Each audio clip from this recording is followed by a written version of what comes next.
بسم الله. نبدأ أول أيام الشهر الفضيل ورمضان كريم ومبارك عليكم، وكل عام وأنتم بخير، وربي يتقبل منكم الطاعات، صيام مقبول وذنب مغفور وإفطار شهي بإذنه تعالى. ويلا نبدأ فطورنا اليوم ونسمي بسم الله. فطورنا اليوم طبعا راح يكون سمك سلمون، لكن لا تستغربون إنه أول يوم من رمضان أنا راح أسوي سمك سلمون، لأن بالعادة أكثر الناس يسوون محاشي أو كبسة أو مشويات أو دجاج. أنا اختاريت السلمون. ليش؟ لأن صار فترة ما ماكلين سلمون، هاي وحدة. اثنين، لأن السلمون خفيف على المعدة وغني بأوميجا 3 وينطي للجسم طاقة وما يسبب خمول بعد الإفطار. وراح أخلي له تتبيلة زيت الزيتون وملح وفلفل أسود اختياري، بابريكا، بودرة الثوم. التتبيلة شو وقت راح أخليها؟ راح أخليها قبل ربع ساعة، قبل ما أدخل الفرن بربع ساعة. ليش؟ لأن السلمون اللحم مالته طري، ما يتحمل يتبل ساعات هواية، مو مثل الدجاج. فخليه قبل ربع ساعة، قبل ما أدخل الفرن بربع ساعة أتبله، بعدين أدخله الفرن. فخليكم ويانا نهاية الفيديو. طبعا السلمون أنا غاسلته وملحته، بس يبقى راح أسوي له التتبيلة، بس مو هسه، قبل ما أشوي. هسه بعدني، هسه راح أسوي التمن، راح أسوي وياه تمن، فراح أطبخه. وبعدين من هسه بعد وقت، هسه بال4 إلا 10 حصير، فبعد وقت للشوي، ما أشوي هسه، يعني قبل الفطور تقريبا ساعة، ب3/4 ساعة، ساعة راح أشوي إن شاء الله. خليكم ويانا نهاية الفيديو. وأكو شغلة هم أحب أقول لكم عليها، يعني مو بالضرورة إلا تخلون هاي التتبيلة.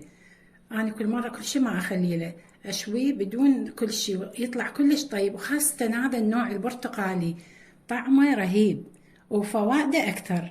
هو يكفي إنه الدهون مالته صحية، هاي تفتح الشرايين، وهاي كلها مفيدة للقلب ومفيدة للعظام، مفيدة للذاكرة. بحثوا شوفوا شنو فوائد السلمون. هو طبعا غلوه، يعني احنا كنا نجيبه من الهابر ب6.5، هسه صار سعره ب10,000، يعني غالي. فعلى مود يعني فوائده للقلب، وهذا أنا أجيب من عنده.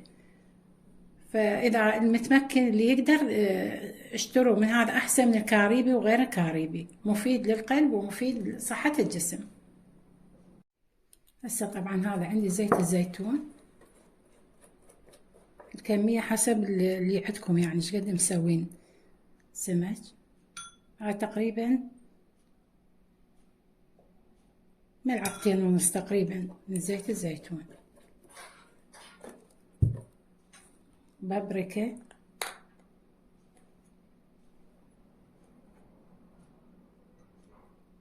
هاي المكيالة صغيرة، يعني تقريبا ملعقة طعام. وملح، رشة ملح، أنا ملحته، ما راح أخلي ملح هواية. ونخلط. وفلفل أسود بعد، وبودرة الثوم أنا ما عندي، يعني ما أستخدمها هواية، يعني ما أجيبها هي عندي ذاك بودرة البصل، يعني ما أستخدمها هواية. أستخدم بصل وأستخدم ثوم، يعني تحجر وأذبها، فقمت ما أشتري، يعني ما أستخدمها هواية. هذا عندي فلفل أسود قليل، راح أخليه، ما نحب الأكل الحار. أخلط.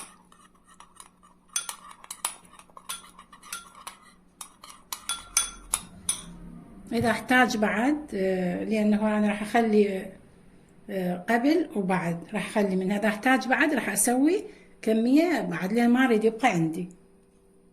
تحت التمن أو الرز، وخليت المي والملح على النار إلى أن يغلي، لأن راح أسوي تصفاء. ونقعت العدس، راح أسوي شوربة عدس. بعد ما غلي المي، هسه راح أضيف التمن أو الرز. بسم الله.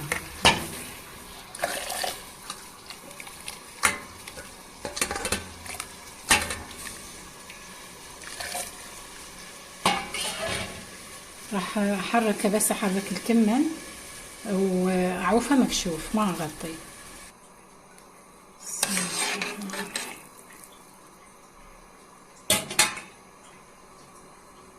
راح اسوي الشوربة.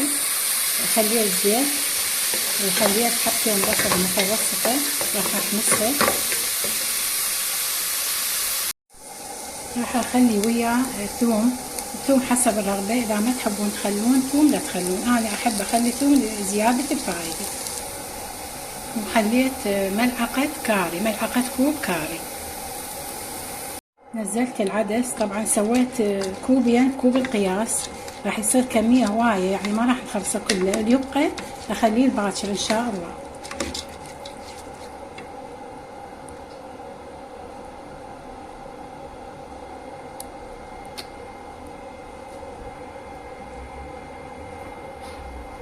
ورشة كركم.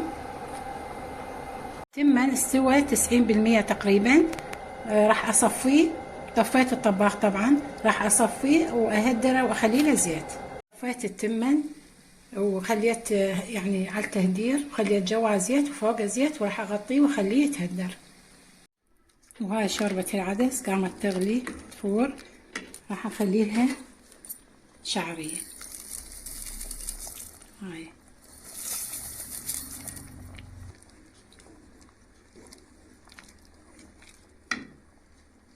والملح هسه راح اضيفه، ما ننسى الملح اكيد. طبعا خليت صبغ اللوزينة ومي، ولو عندكم زعفران بعد افضل، انا ما عندي مخلص الزعفران. صبغ اللوزينة ومي وخليته بهالشكل. هو المفروض اول ما اهدره اخليه وعوفه ما احركه الى ان يخلص تهديره، بس انا طلعت لي شغلات بالبيت وانشغلت بيها فما خليت له يعني رأسا.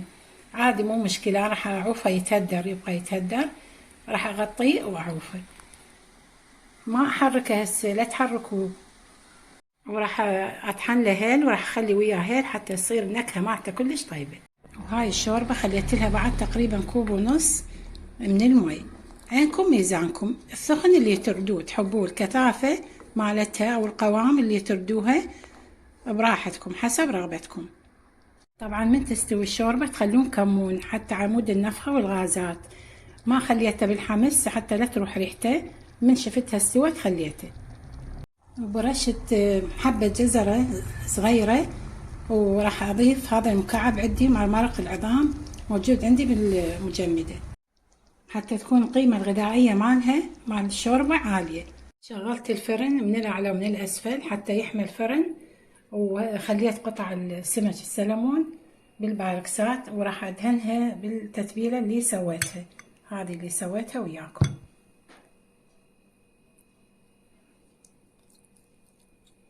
دهنة خفيفة مو هواية.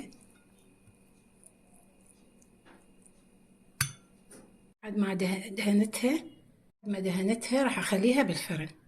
ما كملت الشوربة، اذا عندكم معدنوس او كرفس ثرموه. ثرمت انا عندي كرفس ومعدنوس، ثرمته وخليته عليه. هسه راح اخلطها.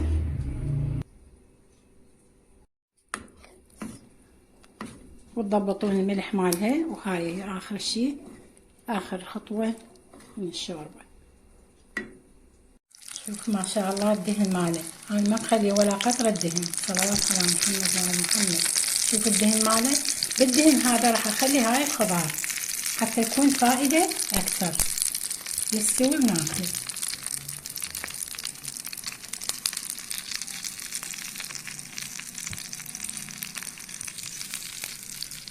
هذا البايركس الثاني هم راح اخلي بيه خضار.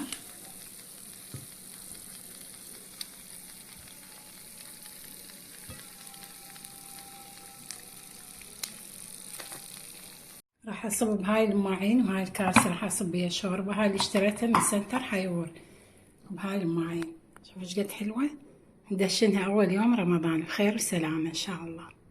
وسويت مقبلات لبن او زبادي، وقليل من تقريبا ملعقه شاي خل التفاح، وزيت الزيتون هذا اللي زينت بيه، وياهم خليت وجزر، جزرايه وحده، وخيار تقريبا خيار 3، وخلطته، وملح طبعا، وعصرة ليمون، وهذا زينته بالسماق.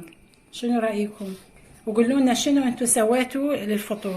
وكمل فطورنا والحمد لله والشكر. شوفوا من طلعته من الفرن مسحته بنفس التتبيلة مسحة خفيفة على مود يعطي لمعة جمالية. شوفوا، سهمكم العافية.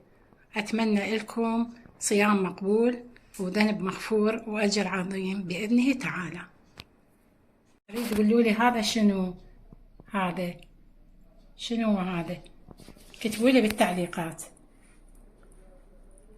شنو هذا البرتقالي.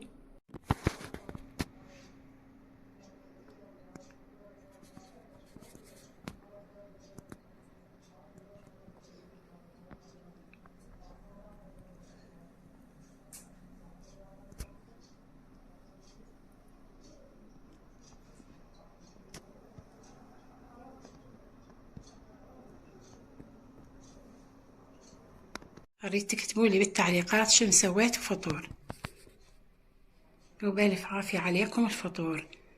ولا تنسونا باللايك والاشتراك، وإلى أن ألتقي وياكم فيديو آخر، أستودعكم الله وفي أمان الله وحفظه.